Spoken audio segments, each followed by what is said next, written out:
Date, don't know, don't care. Location, middle of nowhere. My name is Dean Stinner. Don't ask me how old I am, as I'm not sure for myself. I am just a guy growing up in a post-apocalyptic world. Before I can tell you what happened, I need to tell you something first. I don't know how, I don't know why, but I've always had this ability to download information directly from the source, whether it be a computer, to just a hard drive, to an entire mainframe. If you're wondering how I can hold on to this, you're gonna find out in just a moment. First off, the apocalypse kinda sucks. Majorly. It started with the formation of AFOG, or Americans for a Greater Good.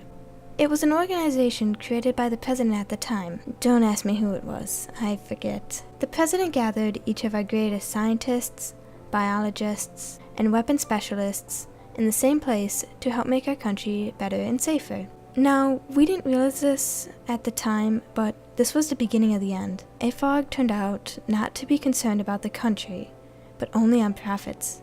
So one day, 2 facilities were testing out new projects. One was a weaponized synthetic virus, the other a newly designed explosive. The explosive had been improperly timed, and it went off early, blasting a gigantic hole in the facility. The newly made virus escaped and spread quite rapidly. Most people became infected. Others, like me, were immune to the special genes they had inserted. We weren't out of the woods yet. Its way to create its own pathways in the brain to and from systems was a small inconvenience. In time, zombies were born. We no longer had an epidemic. We now have an apocalypse. So one day, maybe 3 years later after the dreaded spawn, I happened to stumble on this facility. I cleared out the remaining not-so-dead people, not harvests honest eagles, and stumbled upon something quite extraordinary. It was like nothing I had ever seen before. A blue, almost glowing cube, made out of almost raw energy. I put my hand on a computer and discovered that they had found it had the ability to hold almost limitless amounts of data. They had not been able to crack it though, so it had nothing on it, like a blank piece of paper.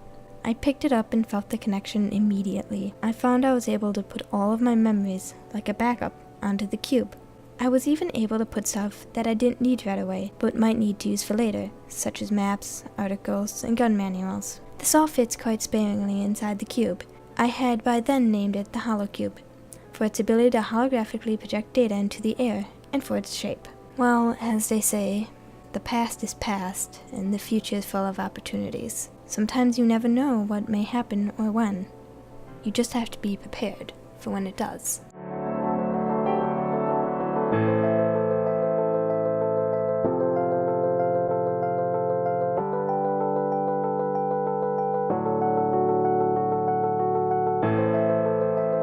Hey guys, Gala here. Thanks for listening to the first fanfic on Janila Does Things.